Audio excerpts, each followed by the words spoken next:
How do you negotiate with God? If I die, I died for something I believed in. We were always very concerned about mass suicide. Let's send them out of that house right now. No. There was no apparent progress overnight towards ending the cult standoff in Texas. What time limit do you put on a human life? How do you negotiate with a fanatical group that believes the apocalypse has come?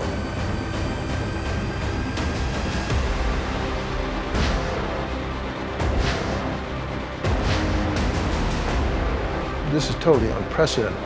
When a heavily armed cult leader holds up with over 120 of his followers in Waco, Texas. We've brought together FBI agents, profilers, military experts, and cult members to tell the inside story of an ill-fated negotiation that dragged on for more than 50 days. Quand on voit les tanks, on se dit, qu'est-ce qu'ils font? Did the cult leader's paranoia and growing instability drive the FBI into a corner? He is a liar.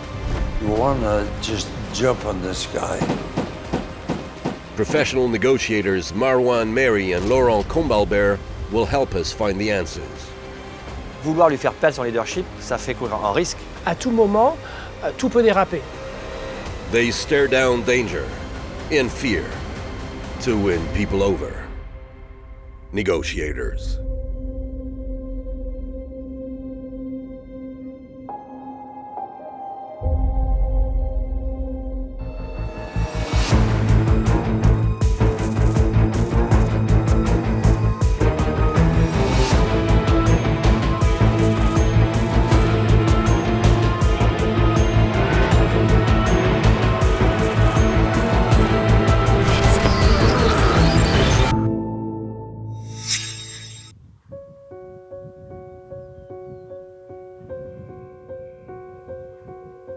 My wife and my kids and myself were getting ready to go to church when the phone rang. I picked, it was my boss who told me that there was an ongoing gun battle taking place in Waco. I asked my wife to throw some clothes together in a bag, and she said, well, how much do you need? I said, honey, this sounds like a bad one. You better put about 3 days worth in. Byron Sage is a negotiator. He's been working in the FBI's Austin, Texas office for 17 years. Arriving at the station, he learns an ATF raid on a group suspected of stockpiling illegal weapons has gone horribly awry.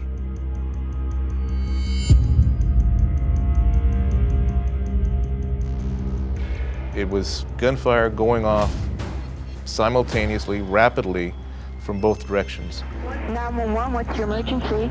There are men, 75 men around our building. Okay, just a moment. When Byron Sage steps in to negotiate a ceasefire, he finds a surreal situation. The cult members are the ones calling for help. It was just pandemonium. I hear gunfire. Oh, shit. Hello? It was still very intense, a lot of screaming and hollering and shots being fired.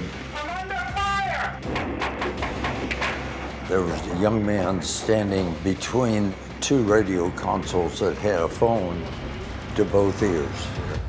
And he immediately went like this with both phones, like, here, take this. Byron Sage hesitates. In any negotiation, the initial contact is crucial. As our negotiation experts, Marwan Mary and Laurent Combalbert, explain. Les premiers mots, les premiers échanges vont connoter de la qualité de la relation. Le contact a pour objectif de calmer la situation, pour ramener un peu de raison dans la discussion. The negotiator doesn't know it yet, but the first words he hears foretell a worst-case scenario. On the other end of the line, members of a cult that was virtually unknown until a few hours earlier. Waco, Texas. a town of 100,000 people between Austin and Dallas, nicknamed the Heart of Texas. 30 miles north, a religious community has thrived hidden away from prying eyes for 70 years. They call themselves the Branch Davidians. They live at the Mount Carmel Center, a giant compound dotted with several buildings. A dorm for men, another for women and children, a cafeteria, a gymnasium, a chapel. There's even a buried school bus that serves as a tornado shelter. The cult members include David Koresh, 23 years old at the time. The people at Mount Carmel were following God's message. It was a very monastic way of living. The water was a pump, okay? So we washed our clothes in buckets. You know, we used an outhouse. It took many hours to prepare a meal for that many people. En Europe, on arrive avec cette idée qu'il y a une église et puis des sectes. Et qu'en gros, les sectes, ça se surveille parce que c'est un peu des cinglés, on ne sait pas très bien comment ils fonctionnent. Aux États-Unis, c'est pas ça du tout. Aux États-Unis, c'est pas des sectes, c'est des églises. La liberté de croire, comme on le souhaite, de se prendre pour le Messie, de se prendre pour... Elle est totale. His tongue is the pen of a ready writer. So how's God going to talk to me in the latter days? It's going to be ready. And who's going to bring that book? So there'll be no excuses. In 1992, an Australian TV crew was allowed inside to film the Davidians' daily life. The 100-member flock is led by 23-year-old David Koresh, their spiritual guide. Do you want to know the 7 seals? He had some sort of spiritual experience of being taken up into heaven and learned that he had received the Christ Spirit. Well, we accepted David Koresh as a messenger of God. A messenger of God with a rather unholy passion for firearms. Des mécanismes qui permettent de transformer des armes semi-automatiques en armes automatiques ont été envoyés à la secte, et ça, c'est un délit fédéral, c'est interdit. On February 28, 1993, the ATF, the US Bureau that regulates firearms, obtains a search warrant. Roland Ballesteros is one of 85 highly trained agents brought in for the top-secret operation. Codename Showtime. The goal of the mission was to arrest David Koresh and to seize all the weapons. Le but, c'est d'agir très vite, c'est de les saisir à vif. Évidemment, l'effet de surprise est primordial, sinon ça détruit entièrement l'opération. But word somehow leaks out. David Koresh catches wind of the operation. When ATF agents take position outside the compound, he is ready for them. I was in the cafeteria, just finishing breakfast, and David came down the stairs and he goes, "They're on their way. Don't anyone do anything stupid. I'm going to talk to them." He said, I want everybody to go back to their rooms. Just stay calm. He said, I'll go down to the front door. And I see David Koresh at the front door, and I'm yelling at him at this point in time for him and his people to lay down.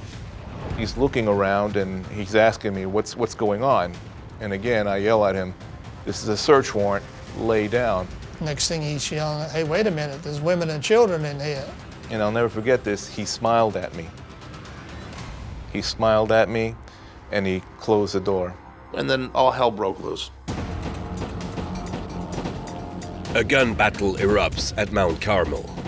It's utter mayhem, with each side accusing the other of firing first.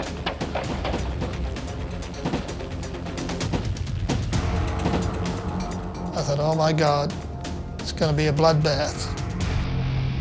Roland Ballesteros is still at the front door, and he's been hit.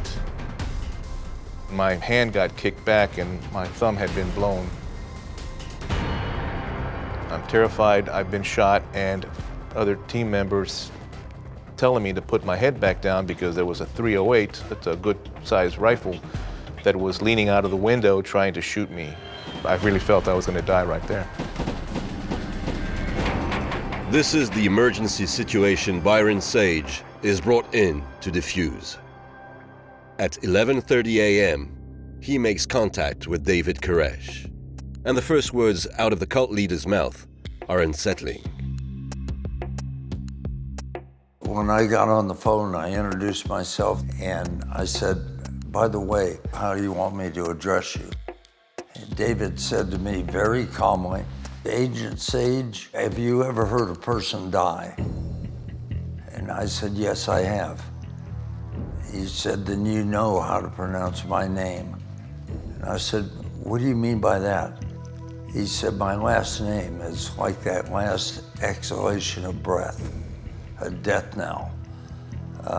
It's Koresh. Les mots qu'il utilise, il se montre très calme en plus quand il prononce ces mots. Les mots qu'il utilise sont là pour montrer que c'est lui qui va décider de comment vont se passer les choses. David Koresh demands the immediate retreat of all ATF agents. Byron Sage has no choice. If he wants to stop the slaughter, he agrees. After 2.5 hours, the longest shootout in US history ends. The death toll is horrific. The ATF has lost 4 agents, 6 Davidians lay dead. This was a shock. It was a shocking event. And the hardest part is yet to come. 120 people are hunkered down with the cult leader inside the compound. Are they hostages or willing participants? We didn't know if it was a true hostage situation. We really did not know what we had.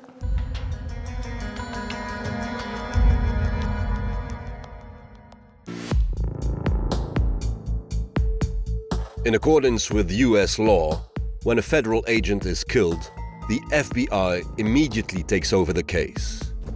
300 FBI agents pour into WACO, including Gary Nussner, a crisis resolution expert who will head the agency's 25-member negotiation team. His first priority, securing the area. Around any major siege operation, you have 2 lines of security. There's a containment cordon around the actual crisis site, and then there's an outer ring of police officers that keeps the news media and the public from coming in. Then we setting up sniper positions. The primary function is reporting intelligence back to the command post in the form of an observer. The negotiations are conducted from a nearby house, 650 feet from Mount Carmel. Working under a constraint laid down by the White House, force is not to be used to resolve the crisis. Our personal mission is to try to reach a peaceful settlement and to bring all those people out without any further violence. The authorities' greatest fear is an escalation of violence that could end in disaster. All of us were concerned about the possibility of mass suicide, kind of like Jim Jones, Jonestown. 15 years before Waco, in Guyana, another cult leader ordered his followers to drink cyanide. Several hundred people lost their lives. To prevent a repeat, the negotiators look for a way to coax out the Davidians. They start by setting their sights on the cult leader. David Koresh est très influent ici, il est le leader. Donc le rôle du négociateur, c'est d'établir un lien de communication entre lui et le leader pour faire en sorte qu'il puisse induire le changement chez lui. To do this, the negotiators need insight into Koresh's personality. They bring in Greg McCrary, a behavioral criminology expert. In other words, a profiler. His job, digging through the past of one David Koresh, birth name Vernon Howell. He had no formal education past the 9th grade. As well, he may have been dyslexic, could have been part of his learning problems. He was called Mr. Retardo. Kids made fun of him. He was a little slow. Not the kind of guy you would think would end up, being a leader of any kind. Abandoned by his father at age 2, mistreated by his mother's boyfriends, young Vernon finds religion and uses it to exact revenge. He changes his name and dubs himself God's messenger on earth. He taught his followers daily that they were specially chosen for a transcendental mission and that he was the sole source of truth. He taught that the community would be assaulted. It was part of God's plan for them to fight back. La menace que laisse planer David Koresh, c'est celle de l'Apocalypse, en indiquant que la fin du monde est proche. But their prophet is hardly a saint. He has been accused of abusing children, both physically and sexually.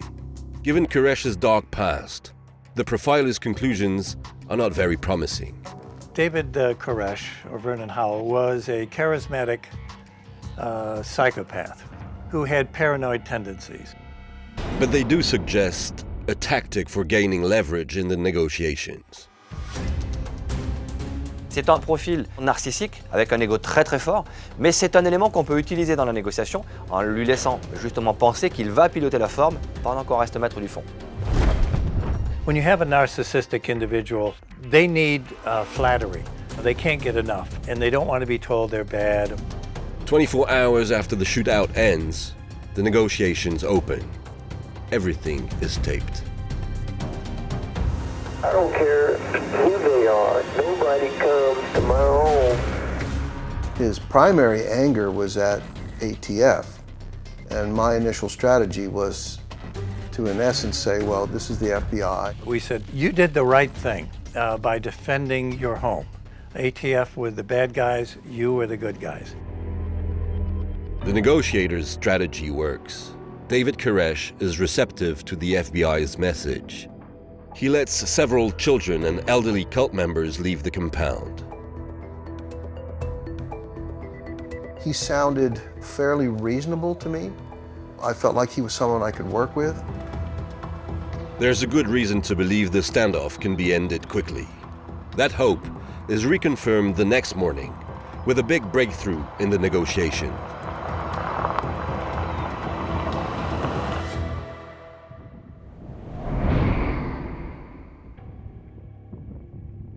I, David Koresh, agree upon the broadcasting of this tape to come out peacefully with all the people. David Koresh indicated he wanted to send a message to the world and promised to surrender. Everybody would come out. And we secured a very firm promise from him. To seal the deal, the negotiators agreed to play Koresh's end of the world message over the radio. For him, it was vitally important to get his message out. He needed to give the rest of humanity the possibility of converting so that they would be saved. Le point qui est important ici, c'est de faire en sorte que David Koresh ne perde pas la face. This win-win strategy is employed regularly by negotiators bargaining with hostage takers. But will it work at WACO? At 1:30 p.m., the message is played over the local radio. I am really concerned about the lives of all those in this world. You know, without Christ... You could have heard a pin drop in the negotiation operations center. It finally comes to a time when judgment must begin. David Koresh's monologue ends. Now, will he keep his promise? So we waited. We kept pressing and say, hey, we're ready. We did what we said, we played the tape. We're waiting for your people to come out. But no one comes out of the compound. The negotiators do not know it. An important development is unfolding inside. Clive Doyle is one of the cult's longtime members. He is with his 18-year-old daughter, waiting to walk out. Everybody's getting ready to come out. I went down to the kitchen and made 2 sandwiches for her. I was glad we were coming out and that this wasn't going to escalate. At this point, David Koresh makes an announcement. Before they leave, he needs to talk with God. He said, let's wait a minute. I'm going to pray. He claims that he was getting direct communications with God, or at least he was being shown visions of what to teach. At 5:58 p.m., David Koresh's top lieutenant contacts the negotiators and tells them something that changes everything. Well, at that time, just before we moved him, he had prayer, and he was told to wait. So we're sitting around here ourselves waiting. His assistant said that God had spoken to Koresh and that told him not to come out. C'est ce qu'on appelle une décharge de responsabilité. Il n'a pas menti, il a simplement pas pu honorer ce sur quoi il s'était engagé, simplement parce que quelqu'un au-dessus de lui avait dit de faire l'inverse. This morning, the truth was that he was coming out immediately. But this afternoon, something has changed. Now, God does not change the truth from the morning to the afternoon. I think he showed his true colors at that point in time. He was a master manipulator. He was very deceitful. The FBI is stunned. The negotiations ramp up to a whole new level. He said his present position is he still promises to, but you have to deal with his God. How do you negotiate with God? That's a problem we were faced with. So now we know we're in for a long haul. After 3 days, only 20 people have come out. Over 100 people, including 22 children, are still holed up inside Mount Carmel. And now, the global media spotlight is trained on the compound.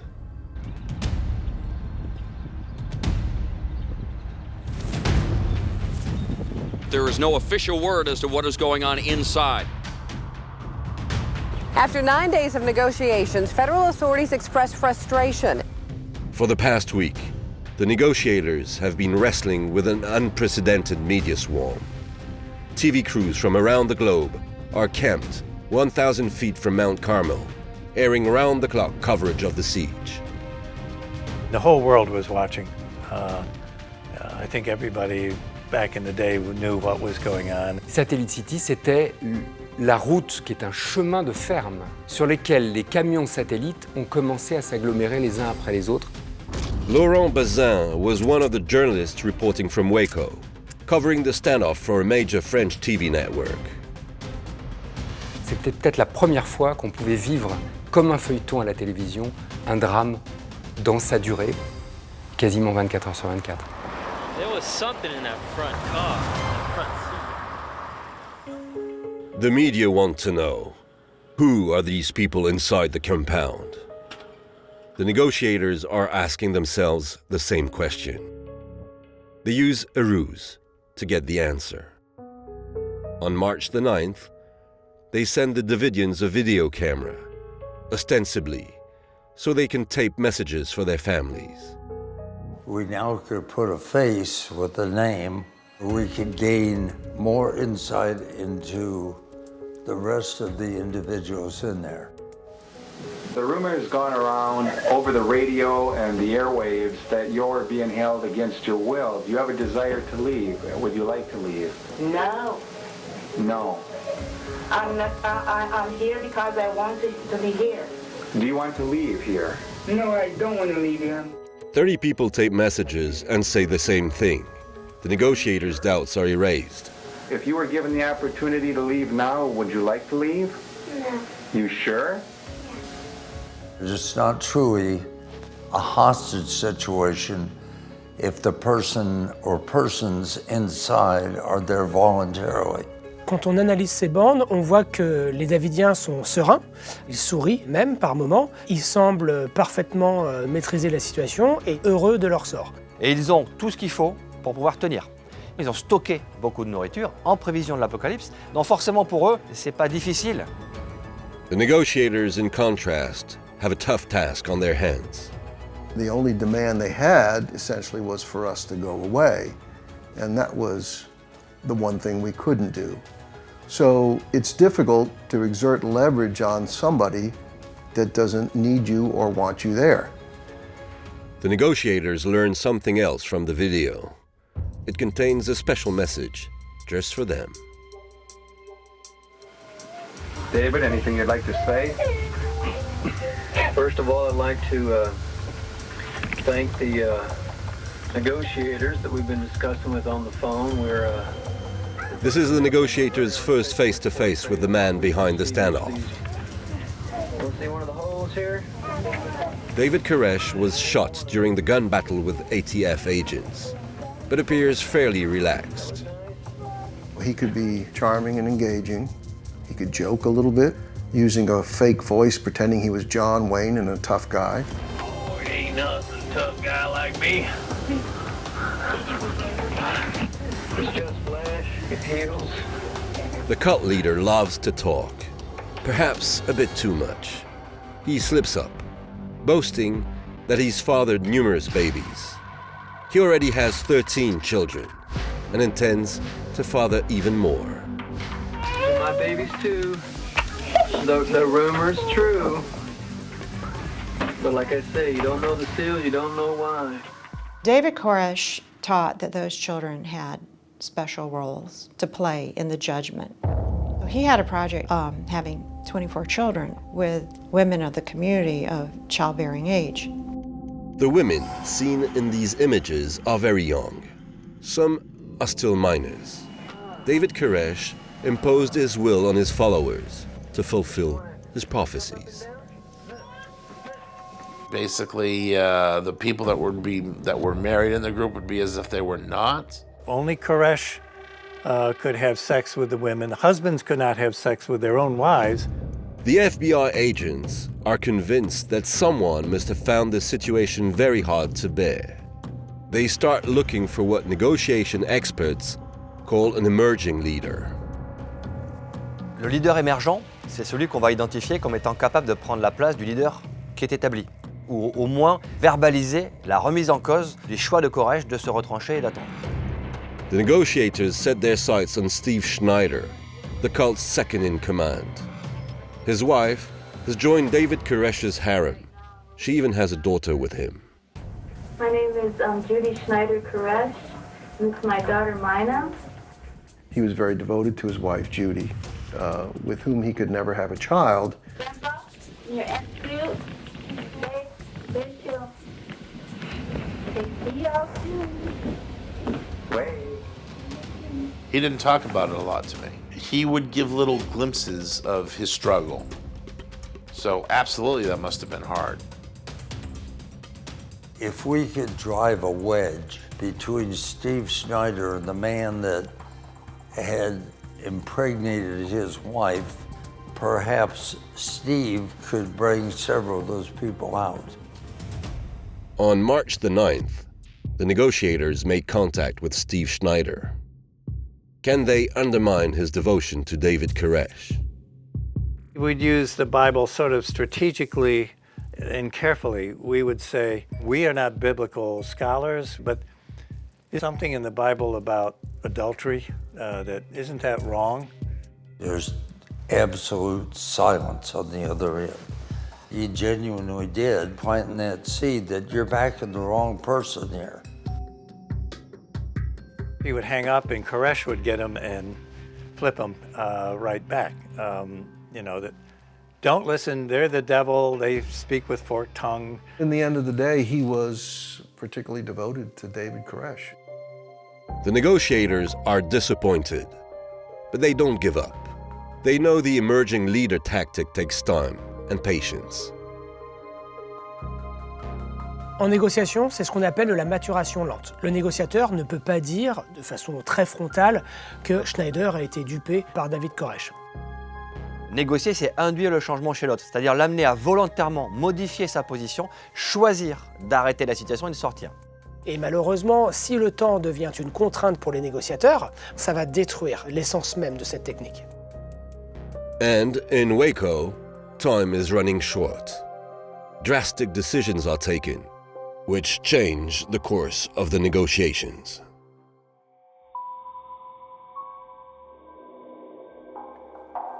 I was in the chapel area. It was dark, and all of a sudden the building started shaking, like an earthquake. But it's not an earthquake. It's a US Army battle tank circling Mount Carmel. WACO devient une zone de guerre. Et quand on voit les tanks, on se dit, qu'est-ce qu'ils font? Notre première réaction, c'est de dire, waouh, on en est là, quoi. The FBI has been taking a tougher stance for several days. Hoping to get the Davidians out faster, they bring in a special terrorist unit. James McGee belongs to HRT, an elite rescue team that specializes in rapidly resolving hostage situations. We're the final option. When something's gotten so bad, then there's no one else really to call. Le HRT est plutôt sur une logique d'intervention et de rapport de force fort. A tactical approach with a proven track record. In 1991, James and his team freed 9 people held hostage inside a prison in a matter of minutes. In their eyes, WACO is no exception. From my perspective, and I think a lot of the other operators' perspective, was we could end this right now if we just took David Koresh out. But the White House has ruled out the use of force. So FBI officials flex their muscles, exerting greater pressure on the cult. They bring in tanks and start cutting the compound's power supply. But it doesn't produce the hoped-for results. Quand ils voient les membres du HRT qui commencent à se positionner, évidemment c'est un électrochoc pour David Koresh. Your organization in this United States of America is a liar. You're saying peace with your mouth, but your words are words of a dragon. The negotiators are in dismay. They weren't consulted beforehand. They have to rebuild trust all over again. You tell us you're not going to come on the property, and then you do it the next day. Well, how is that going to cause any kind of harmony? That is counterproductive. It's called the paradox of power. The harder you push, the more likely it is that you get resistance. And this is exactly what happens. No one comes out of the compound for several days. To break the stalemate, negotiator Byron Sage comes up with a risky plan. He wants to meet David Koresh in person. One thing I've always taught is that you never go face to face with an individual who has already demonstrated violence. We were trying to be innovative and creative to get this resolved peacefully, and we worked very hard at doing that. At 4:23 p.m., Monday, March 15th, 1993, a HRT squad walks Byron Sage up to the compound. This is the first time a negotiator has set foot at Mount Carmel. The air is thick with tension. You could quite literally feel the crosshairs on you because their snipers were focused on us in case anything went wrong. He is met by Steve Schneider and another cult member. David Koresh pulled out at the last minute. They start discussing the terms for a total surrender. David Koresh wants assurance his followers will be allowed to visit him in prison. I said, Steve, I am in a position to tell you that I think we can accomplish every single point. He got all excited. The conversation was very good. It was very positive. We were upbeat about it. But the next morning, everything falls apart. David Koresh rejects the terms of the deal and forbids Steve Schneider to meet with the negotiators. And it's difficult because you want to just jump on this guy, but you don't have the luxury of losing your temper. Koresh was a very pragmatic person. He understood the reality that if he came out, he would probably get the death penalty or spend the rest of his life in jail. WACO becomes a minefield for the negotiators, who have to tiptoe between an unstable cult leader with a 95-member flock and increasingly impatient FBI officials.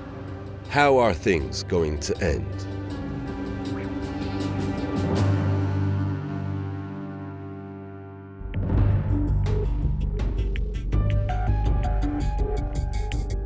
The siege has dragged on for nearly a month. The Mount Carmel standoff stirs strong feelings.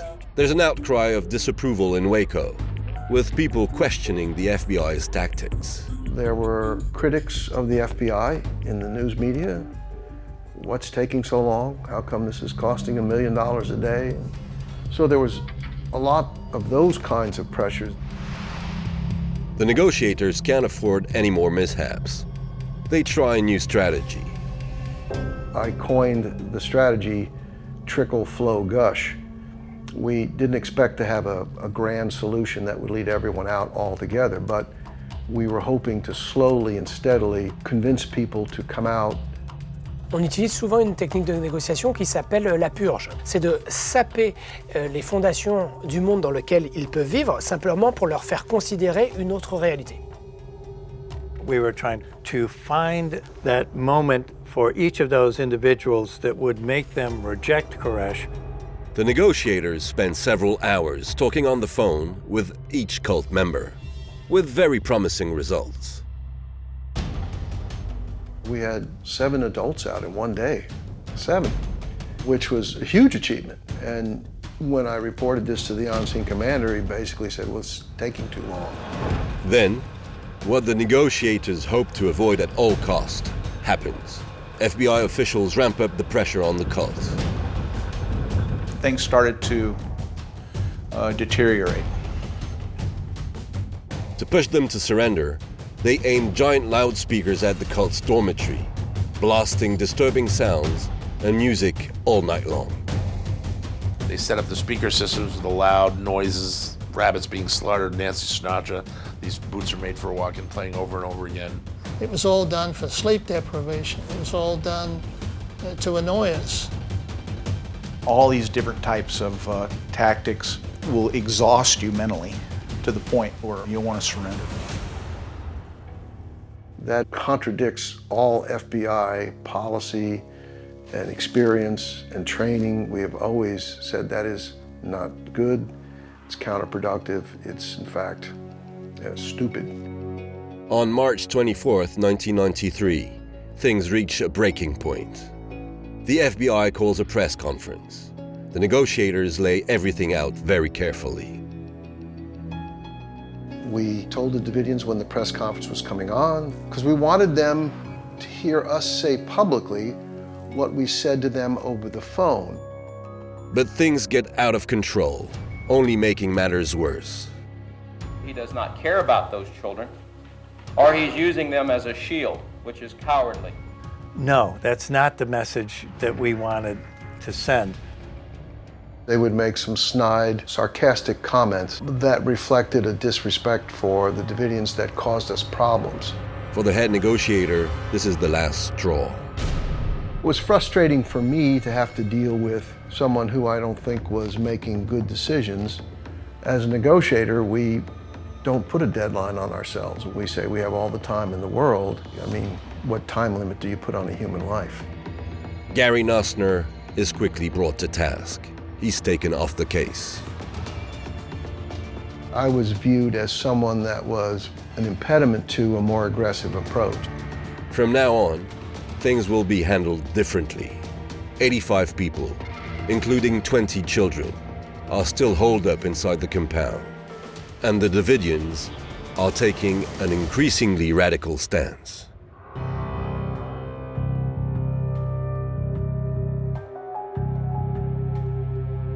The situation in Waco is at a stalemate. No one has come out of the compound for the past 13 days. We did not quit in our efforts to try to facilitate getting every single soul out of there. On ne considère jamais qu'on est dans l'impasse. Il y a toujours potentiellement une solution négociée qu'on va pouvoir apporter. But the bond between the negotiators and the cult has been broken since Gary Nussner was pushed out. They would take off the person that David and Steve liked and put on an atheist or someone who just didn't want to hear it. You just got to come out. Le changement de négociateur à ce moment-là remet le compteur de confiance à zéro et il faut tout recommencer. What do you think's going to happen in the next few days? I don't care. What do you believe is going to happen? What? You guys are gonna kill us. There is another reason for the stalemate. The Davidians are convinced that David Koresh's prophecy is coming true before their very eyes. He said to me, Tibbs, what are you going to do 2 months from now when there's tanks running up and down the Double E Ranch Road? This was long before the raid. And I said, David, they're never going to bring tanks onto this property. I said, this is America. And 6 months later, I'm watching tanks running up and down the Double E Ranch Road. That was just confirming David's prophecies. They were watching the agents of Satan. We could see the guys in the tanks mooning the women, pulling their pants down, showing their butts, you know, giving them the finger and all of that stuff. That's offensive. It was crazy. It's like they made his prophecies come true. The situation pushes the cult leader over the edge. He no longer sees himself as a mere messenger of God. He tells the negotiators he is Jesus Christ. David was 33 years of age. After the gun battle, he had been pierced in the side. He was being persecuted because of his beliefs. Well, who does that sound like? Jesus Christ. C'est ce qu'on appelle de la dissociation. David Koresh se dissocie de la réalité, de la situation, il se positionne au-dessus des autres. On sent vraiment qu'il bascule dans une phase de négociation de toute puissance. A higher being who won't let anyone dictate to him and is willing to let the worst-case scenario unfold to restore his authority. La dernière chose à faire face à ce type de profil, évidemment, c'est de le pousser, de vouloir écorcher son ego, parce que, en l'occurrence, si jamais il devait perdre le contrôle de la situation, on pourrait envisager le pire, comme un suicide collectif. Wherever it may be. I'm going home. What do you mean? Well, I mean, I'm going home. Wherever home is, I'm going home. When you say that you're going home, it concerns me when you tell me this that you've got something else in mind, maybe. As opposed to leading your flock out of there. Not suicide. He assured us that there wouldn't be any mass suicide. But still, we weren't absolutely convinced of that. To prevent that from happening, the negotiators play their last card. C'est ce qu'on appelle les TPI, Third Person Intermediary. On fait rentrer dans la négociation quelqu'un qui n'est pas négociateur, qui n'est même pas policier, en espérant qu'il va devenir un allié. This is the man they choose. Dick DeGuerin, one of the top attorneys in Texas. He was contacted by David Koresh's mother. It was a great challenge. I thought there was probably no one in the world that needed a lawyer worse than David Koresh did. On April the 4th, 1993, he is granted permission to meet with his client inside the compound. This is totally unprecedented. It's like letting the attorney go in and talk to the bank robber while the bank's still being robbed. It's a last-ditch ploy. The negotiators have run out of ways to make David Koresh see reason. At 10:30 a.m., Dick DeGuerin enters the compound. A lot of the people had Bibles with them and were reading Bibles. Several of the other people inside, the men, I did see with guns. He walks up to David Koresh, the most wanted man in the United States. The cult leader seems fairly calm.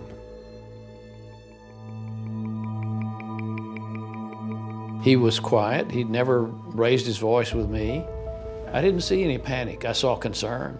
And I went all through the building. But is it just the calm before the storm? In the days to come, several signs point at a looming tragedy. I saw a sign in the window, a painted sign with like magic markers, and it said, "Flames await." David, after about 40-something days, said that God had told him the waiting time was over. After 51 days, the WACO standoff draws to an end. And it's not the ending the negotiators hoped for. Tout le monde a un peu perdu espoir. d'avoir une solution pacifique, on tourne en rond, les promesses qui sont faites ne sont pas tenues. We're now almost a month with no one coming out. On the night of April 18th, at the FBI's urging, the White House finally approves the use of heavy-handed methods. On ne pourra plus revenir en arrière, parce qu'à partir du moment où on utilise la force, si vous voulez de nouveau négocier, c'est impossible, puisque la confiance est brisée. The plan is to fire tear gas into the compound. Will it be enough to push the 85 people holed up inside to come out? April 19th, 1993, 5:58 a.m. Byron Sage addresses the Davidians for the very last time. I said, the siege is over. You're under arrest. We're prepared to introduce tear gas. It's time to come out. It's 6 a.m. and we're crossing the perimeter and heading up inside the various armored vehicles to begin the gas insertion. TV crews from around the globe are outside, hoping to catch every little detail of the operation on film, despite the poor weather conditions. Je me souviens des confrères de CNN qui étaient sur le toit du camion, la caméra était sur le toit du camion, dans ce vent-là qui faisait bouger l'optique d'ailleurs. A few hours later, those gusty winds will have tragic consequences. At 6:03, the assault is launched. The tanks pull up to Mount Carmel. The compound fills up with tear gas. But instead of panicking, the cult sets into action. Some of the members fight back, firing at the HRT agents. Others take shelter in the basement, including most of the women and children. Some of us had access to gas masks. We put them on. From 6 to 10:30, I had hope. I had hoped they would see we're not coming out and they would pull back. But that's not what happened. I fired 93 CS gas grenades into the compound. Et même un blindé va enfoncer un mur, qui va entraîner d'ailleurs un effondrement d'un certain nombre de pièces et d'escaliers qui s'avérera derrière désastreux. At noon, 6 hours after the start of the operation, no one has come out yet. Suddenly, smoke starts pouring out of the window. We're getting a kind of a white gray smoke. The smoke is coming from a fire burning in a second-floor bedroom. More smoke can be seen at 2 other places in the compound. There can be no more doubt about the cult's intentions. They're starting fires. Et ces flammes vont embraser très très rapidement le compound. Ça va aller très vite. Quand vous regardez quelque chose comme ça, d'abord vous êtes pétrifié. Et puis vous vous dites, quand même, ils vont sortir maintenant, quoi. Et ça sort pas. The gusty winds turn the compound into a giant inferno. Byron Sage makes a last chance plea. He gets back on the microphone. Now it was a request. Please, get out of that building while you still can. David, don't do this. You claim to be a Messiah. Lead those people out. Don't end it this way. Ça peut fonctionner à partir du moment où vous gérez quelqu'un d'illuminé. L'illuminé, il n'est pas forcément méchant et puis il peut peut-être considérer une autre réalité que la sienne. Alors que le fanatique, lui, il est prêt à aller jusqu'au bout. And this fanatic takes his flock right down with him. Inside, the Davidians face a terrible choice. Surrender to their leader's deadly prophecy or come out. If God says this is going to happen and it's happening, how do you walk away from that? Even at the risk of my own life, if I die, I die. I've died for something I believed in. And I'm praying, God, if you're going to do a miracle, you better do it quick because it's getting hot, you know. And I didn't want to burn to death. My last thought coming out of that building is, okay, they're going to shoot me, but I'd rather be shot than to burn to death. David Thibodeau comes out of the burning building along with Clive Doyle and 6 other men.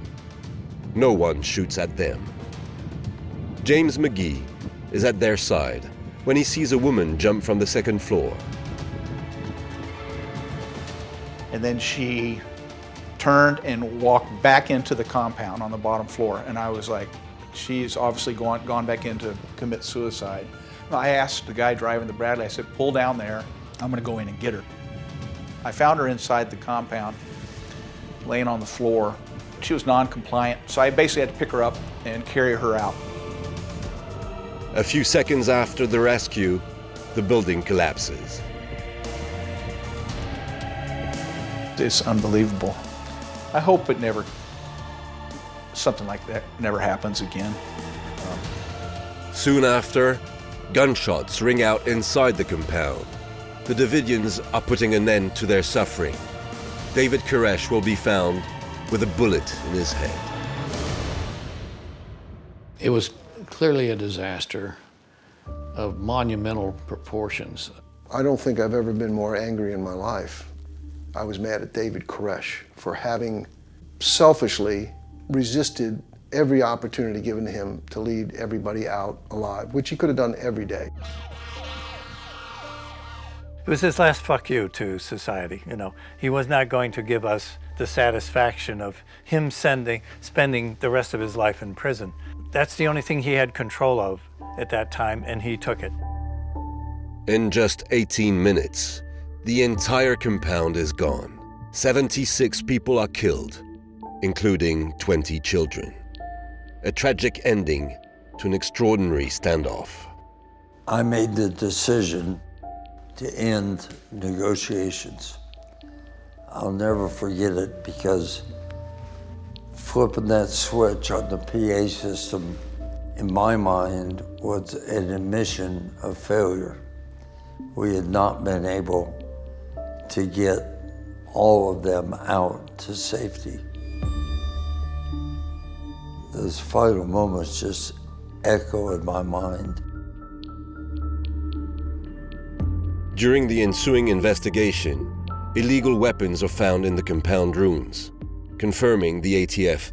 As for the FBI, it learns a hard lesson from the failed negotiations and changes its crisis resolution tactics. But that won't end the controversy over one of the longest armed standoffs in the US history. WACO a été l'exemple qu'un groupe fanatisé, très organisé, avec un gourou très charismatique et très présent, eh bien, peut aller jusqu'au bout, même si toutes les tentatives ont été faites pour obtenir une solution pacifique.